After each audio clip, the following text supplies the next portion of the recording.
ರಾಯರ ಮುಂದೆ ನಿಂತು ನಾವೇನ್ ಕೇಳ್ಕೊಳ್ಬೇಕು? ಅಪ್ಪಣ್ಣಾಚಾರ್ಯ ನಮ್ಗೆ ಹೇಳ್ಕೊಡ್ತಾರೆ.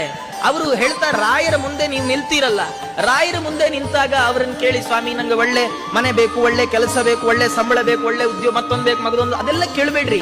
ಸ್ವಾಮಿ ನಿಮ್ಮ ನೋಟ ನನಗೆ ಬೇಕು, ನಿಮ್ಮ ಕಣ್ಣೋಟ ನನ್ನ ಮೇಲೆ ಬೀಳ್ಬೇಕಷ್ಟೇ ಸಾಕು. ಯಾಕಂದ್ರೆ ಇದು ಯಾವಾಗ್ಲೂ ಸಿಗೋಲ್ಲ. ನಾವು ರಾಯರನ್ನ ಯಾವಾಗ ಬೇಕಾದ್ರೂ ನೋಡ್ಬೋದು, ಆದ್ರೆ ರಾಯರು ನಮ್ಮನ್ನ ಯಾವಾಗ್ಲೂ ನೋಡಲ್ಲ. ಯಾಕೆಂದ್ರೆ ಅವರು ದೇವರನ್ನು ನೋಡ್ತಾರೆ. ಅಂತರ್ಮುಖಿಗಳಾಗಿ ಕಣ್ಣು ಮುಚ್ಚಿ ಒಳ ಮನಸ್ಸಿನಿಂದ ಭಗವಂತನನ್ನು ನೋಡ್ತಾ ಇರ್ತಾರೆ ರಾಯರು. ರಾಯರ ದೃಷ್ಟಿ ನಮ್ಮ ಮೇಲೆ ಯಾವಾಗ್ಲೂ ಬೀಳೋಲ್ಲ. ಆದರೆ ಒಮ್ಮೆ ಬಿದ್ರೆ ಏನಾಗತ್ತೆ ಗೊತ್ತಾ? ಒಮ್ಮೆ ಬಿದ್ರು ಅಗಾದ್ರಿಗಳು, ನಾವು ಮಾಡಿಟ್ಟ ಬೆಟ್ಟದಷ್ಟು ದೊಡ್ಡ ಪಾಪಗಳೇನಿದ್ದಾವೆ ಅದೆಲ್ಲ ಸುಟ್ಟು ಭಸ್ಮ ಆಗುತ್ತೆ. ಆದ್ರೆ ರಾಯರ ಕಣ್ಣೋಟ ಅನ್ನುವ ವಜ್ರಾಯುಧ ಪಾಪ ಅನ್ನುವ ಬೆಟ್ಟವನ್ನೇ ಸೀಳಿಬಿಡುತ್ತೆ. ಬರೀ ರೆಕ್ಕೆ ಕಡಿಯಲ್ಲ, ಬೆಟ್ಟನೇ ಕಡಿದು ಹಾಕತ್ತೆ.